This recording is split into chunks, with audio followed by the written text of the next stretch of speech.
adhabu zitakuja, magonjwa yatakuja, bali mutapewa viongozi waovu kupitia machafu yenu. Leo Tanzania, Kenya, Uganda, Amerika, dunia nzima, kila mmoja hataki kiongozi wao. Wenye kulalamika bwana, katiba ndiyo haifai. Wenye kulalamika la, huyu hafai, afadhali tumchague huyu bwana toka kwenye familia ya kitajiri, pengine atakuwa hana tamaa, tukaangamizwa. Basi tumchague huyu, pengine atoka kwenye familia ya kimaskini, pengine atatuelewa sisi maskini. Bado twalia. Kila nchi haitaki kiongozi. Nini tatizo?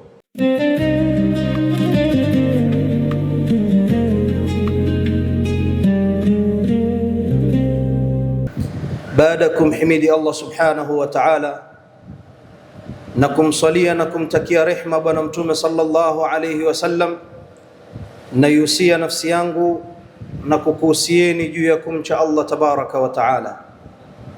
Wa thaniyan, na jambo la pili, rawa al-Imam al-Bukhari wa Muslim fi sahihayhima min hadithi Zainab bint Jahsh radiyallahu anha wa anil jami'.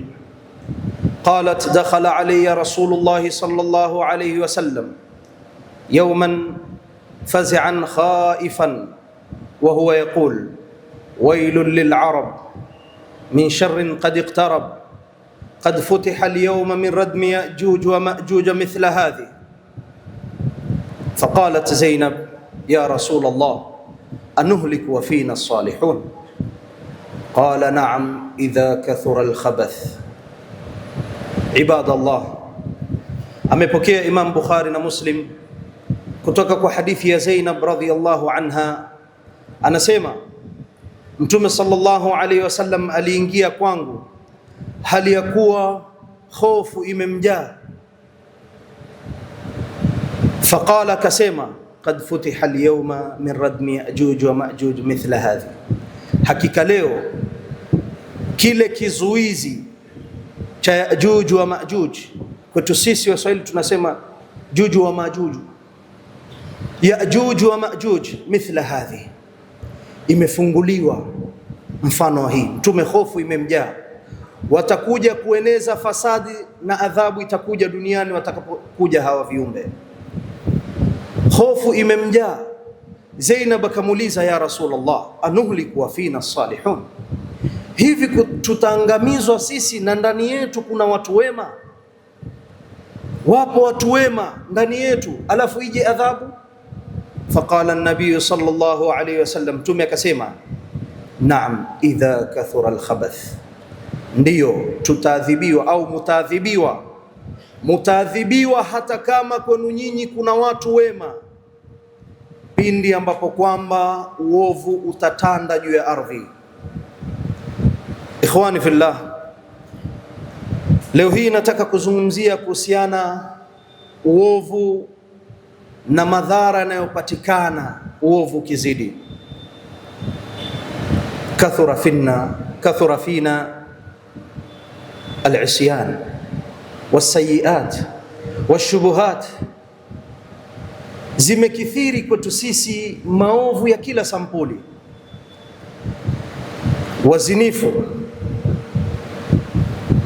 wauaji, walaghai, matapeli, khiana kwenye biashara, waongo.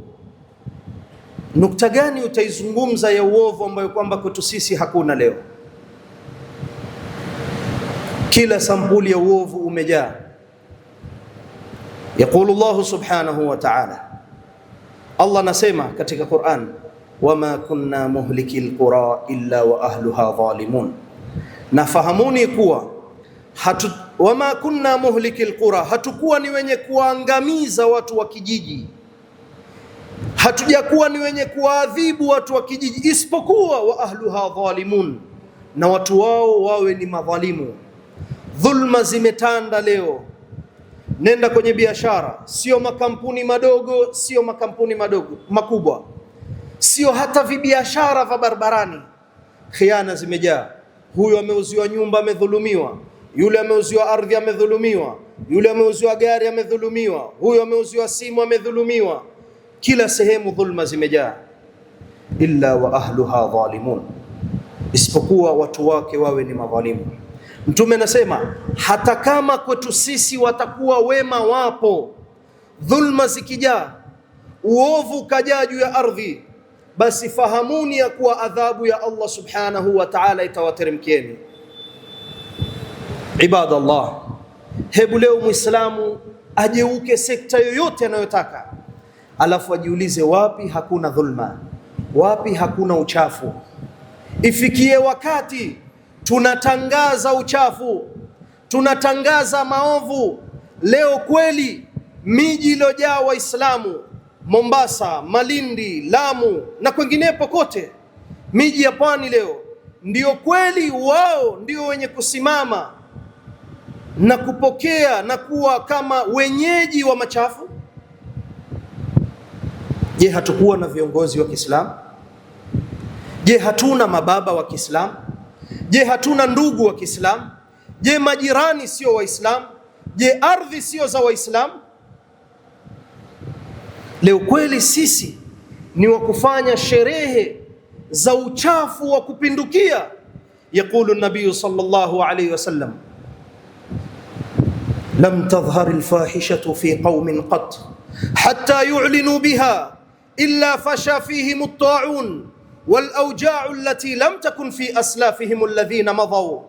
Mtume sallallahu alayhi wasallam anasema lam tadhhar al-fahishatu fi qaumin, hautodhihiri uchafu, hautodhihiri uchafu, uzinifu kwa watu, hatta yu'linu biha, mpaka watu wakawa wanazitangaza. Leo zinatumwa kwenye mitandao, matangazo ya uchafu yanatumwa. Illa fasha fihim at-ta'un, Mtume sallallahu alaihi wasallam anasema katika adhabu atakayopewa. Ikhwani fillah, Allah anaposema tutaadhibiwa, Mtume anaposema tutaadhibiwa, usitarajie adhabu zote ni malaika kuteremka, usitarajie adhabu zote ni moto kuwaka, usitarajie adhabu zote ni mafuriko. Allah subhanahu wa ta'ala ana kila sampuli ya kutuadhibu. Mtume anasema inapoenea uchafu, watu wakawa sasa wanafurahia na kutangaza mauchafu na uzinifu,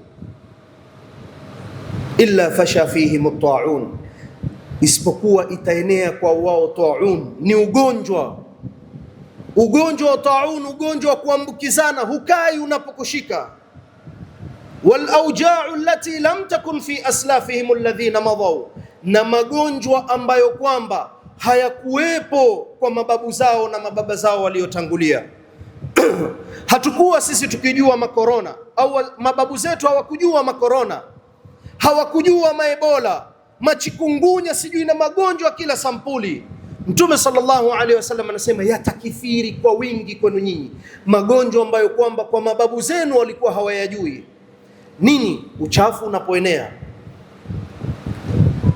tutabakia na kujifanya tuna research nyingi. Wajua hii sijui nani alikula popo, sijui nani akafanya nini, sijui nani alilala na ngedere ndo ukimwi umekuja. Hizi zote ni upuzi ambao kwamba hauna mashikilio. Ukweli na uhalisia ni kuwa kwetu sisi kumedhihiri machafu, kwetu sisi kumedhihiri uovu. Unapodhihiri uovu, basi jiandalieni, yatakuja zaidi na zaidi kando na haya mnayoona. Hofu zilitujaa, watu wakarudi kwa Mola wao, kila mmoja anatafuta dua ya kukingwa na ugonjwa wakati wa korona. Watu hawatoki nje. Ile haijatoka kwa mtu, ile haijatoka eti kwa mwanasayansi ameeneza. Awalamma asabatkum musibatun qad asabtum mithlaiha qultum anna hadha qul huwa min indi anfusikum, sema huu musiba uliowakuteni nyinyi min indi anfusikum dhahara alfasadu fil barri wal bahr, umedhihiri uchafu katika bahari na nchi kavu. Nani ndiyo sababu? Nani ndiyo waloleta mambo haya? Ni sisi wenyewe. Leo baba amekaa na sisi msikitini, mashaallah, Qur'ani haiwachi, hatoki safu ya kwanza au hakosi jamaa, lakini nyumbani kwake binti tiktoker, nyumbani kwake binti ndiye mwenye kujibizana, ndiyo binti mwenye ulimi mrefu kwenye mitandao. Albintu fi sanduq wa khabaruha fi suq, tumembana binti katika nyumba. Ndio Arabu anasema binti yuko ndani ya sanduku, lakini habari zote ziko sokoni kuhusiana yeye. Mabinti wako majumbani, lakini wao ndio wanajulikana nje, wao ndio watukanaji wakubwa nje. Anataka jibizane na yule, anataka jibizane. Mfidhuli hakuna kama yeye, hakuna kama yeye kwenye kucheza uchi, kwenye kuachia nyele, sijui mara anatingisha mwili wake, mara sijui nini. Binti ya nani huyu? Waislamu. Nenda ukaangalie leo majina yanayofuatana, unaambiwa hawa ndio matiktokers, fulani, Fatima, sijui Zainab, na majina ambayo kwamba alikuwa na heshima kwa umma wa Kiislamu. Arun alaina, ni aibu juu yetu. Adhabu zitakuja, magonjwa yatakuja, bali mutapewa viongozi waovu kupitia machafu yenu. Leo Tanzania, Kenya, Uganda, Amerika, dunia nzima, kila mmoja hataki kiongozi wao. Wenye kulalamika bwana katiba ndiyo haifai, wenye kulalamika la huyu hafai, afadhali tumchague huyu bwana toka kwenye familia ya kitajiri, pengine atakuwa hana tamaa, tukaangamizwa. Basi tumchague huyu, pengine atoka kwenye familia ya kimaskini, pengine atatuelewa sisi maskini, bado twalia. Kila nchi haitaki kiongozi. Nini tatizo? walam yanqusul mikyala wal mizan illa ukhidhu bisinin wa shiddati almu'na wa jawri sultani alaihim. Mtume anasema na watu hawatofikia kufanya khiana kwenye biashara. Walam yanqusul mikyal, hizi zilikuwa ni biashara za wakati wao, ay talaub fil bai'i washara, wakafanya michezo na khiana katika biashara. Illa ukhidhu bisinin, mwanzo watakuwa ni wenye kupewa ukame. Wa shiddatil mu'na, baadhi ya wanachuona wanaitafsiri ay ghalaul maisha, vitu vitakuwa ghali, vitu vitakuwa expensive, kila mmoja atalia, vitu ni ghali, maisha ni magumu.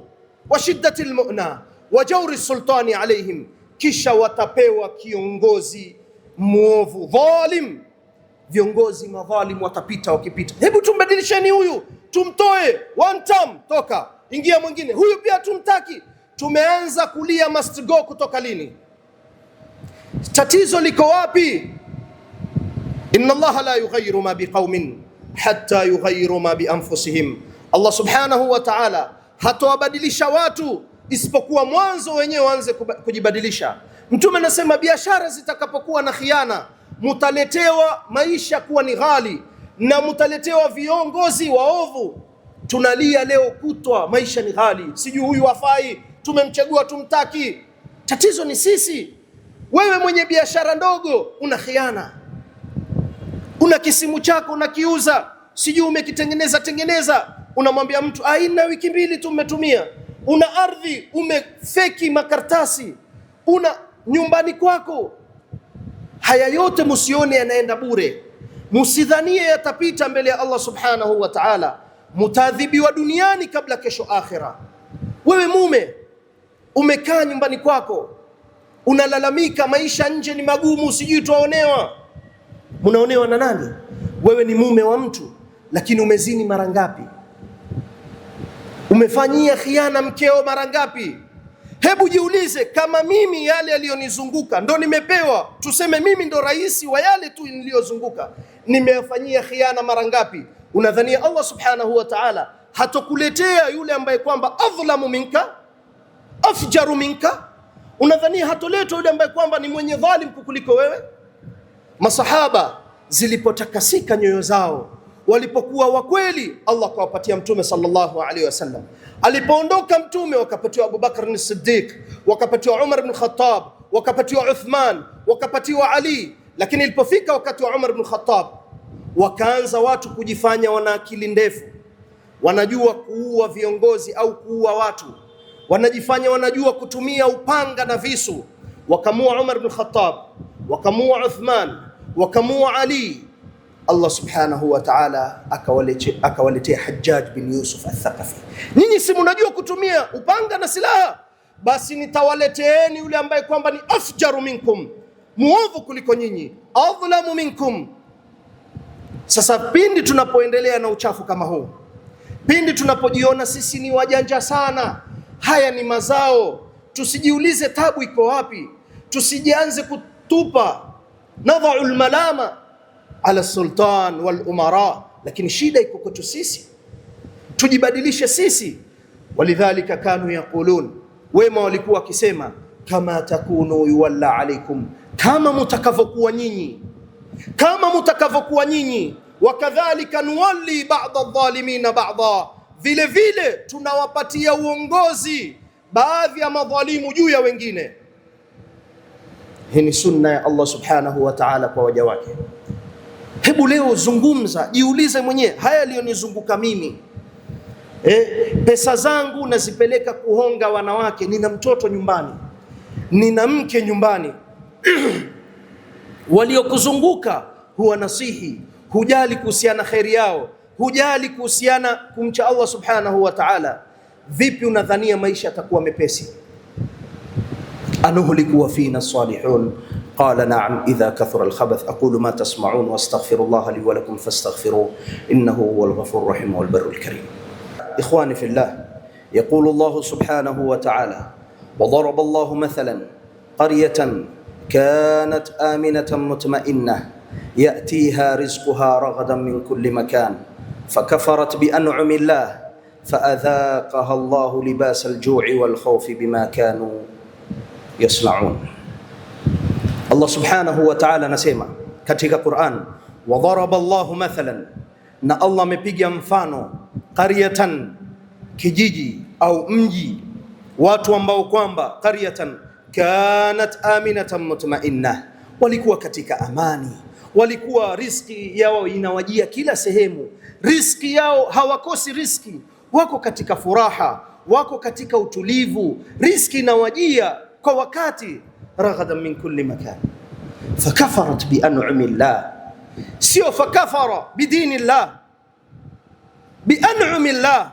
Allah ametaja hii kukusanya hadi Waislamu wakawa ni wenye kukufuru neema za Allah subhanahu wa ta'ala. Bi an'ami llah faadhaqaha Allahu libasa al-ju'i wal khawfi bima kanu yasna'un. Allah subhanahu wa ta'ala akawaonja na kuwaadhibu, hofu zikawajaa, njaa zikawajaa.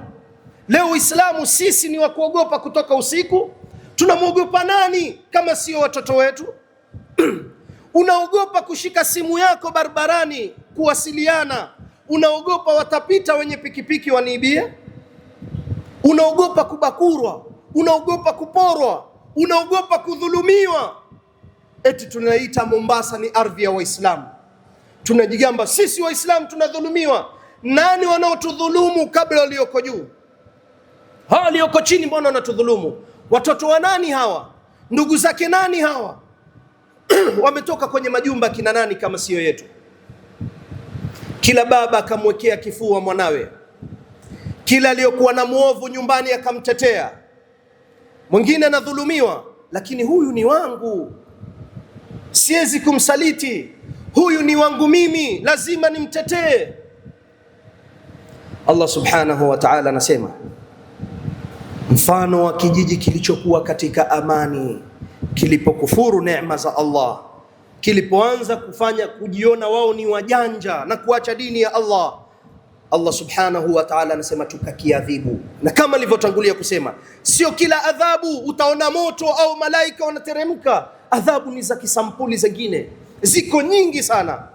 Walam yanqudhu ahda Allah wa ahda rasulihi, Mtume anasema na umma hautokuwa ni wenye kuvunja ahadi ya Allah na mtume wake, yani hawatokuwa ni wenye kuachana na dini ya Allah.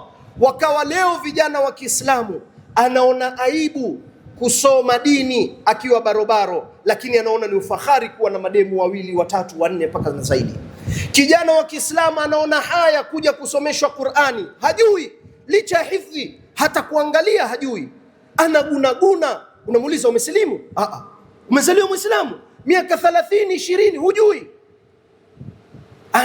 Najitahidi. Wajitahidi vipi? Wasoma kwa mwalimu? Ndio kujitahidi vipi?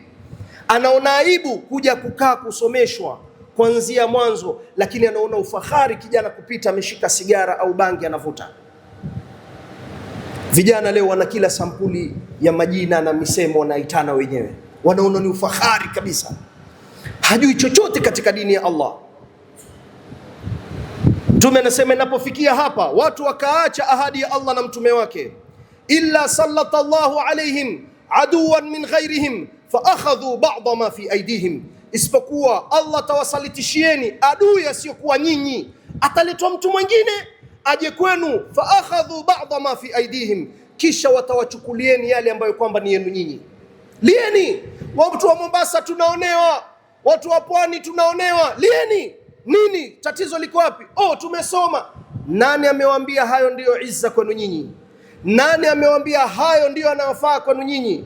Illa sallatallahu alaihim aduwan min ghairihim fa akhadhu ba'dha ma fi aydihim, yakachukuliwa yale ambayo kwamba yako katika mikono yao, haki zao zikachukuliwa, wanabaki wakilia, huyu anatoka, mimi nao shahada sina kazi, mimi nao nini. Nani amekwambia riziki zinakuja kwa shahada yako? Walam yanqudhu ahda Allah wa ahda rasulih illa sallatallahu alaihim aduwan min ghairihim fa akhadhu ba'dha ma fi aydihim. Nyingine hii, unapokithiri uchafu vile vile zitachukuliwa tu haki zenu. Mtajiona wajanja, mkajiona pengine madhulumiwa, mkajiona na kila sampuli, lakini rudini kwa Allah subhanahu wa ta'ala. Idha tabayatum bil'ina wattaba'tum adhnab al-bakar wa raditum biz-zar' wa taraktum al-jihad fi sabilillah illa, Mtume anasema idha tabayatum bil'ina, mtakapokuwa nyinyi mmeshughulishwa na mabiashara ya riba, mmeshughulishwa na kujifanya nyinyi ni wenye biashara, wa taraktum al-jihad fi sabilillah, mukaacha kupambana kwa ajili ya Allah subhanahu wa ta'ala, illa sallatallahu alayhim dhillan, Allah tawasalitishieni nyinyi udhalili, mutakuwa madhalili mno, hatta tarji'u ila dinikum, mpaka pale mtakaporudi katika dini yenu. Rudi, soma Qur'ani, rudi jifundishe dini yako, rudi jua Mtume sallallahu alaihi wasallam amesema nini katika dini. Anaoa leo, wacha hata basi mambo ya ndani ya Uislamu, anaoa Muislamu, hajui Muislamu wa kiume haki zake juu ya mkewe, hajui mke anaolewa, hajui haki zake juu ya mumewe. Mizozano kila siku majumbani, tutazozana nje, tutazozana biashara, tutazozana sehemu zozote. Hizi zote ni adhabu zimetuzunguka. Amkeni, tuamke, tuwarudishe watoto wetu kusoma dini yao, tuwarudishe watoto wetu kushikamana na dini, wa illa tutaendelea kuwa wanyonge mpaka kiyama saa, mpaka kusimama kwa kiyama saa. وبهذا فصلوا وسلموا على من أمرتم بالصلاة عليه، فقال سبحانه إن الله وملائكته يصلون على النبي يا أيها الذين آمنوا صلوا عليه وسلموا تسليما. اللهم أعز الإسلام والمسلمين وأذل الشرك والمشركين ودمر أعداءك أعداء الدين. اللهم أرنا الحق حقا وارزقنا اتباعه وأرنا الباطل باطلا وارزقنا اجتنابه. وصلى الله على محمد وعلى آله وصحبه وسلم والحمد لله رب العالمين.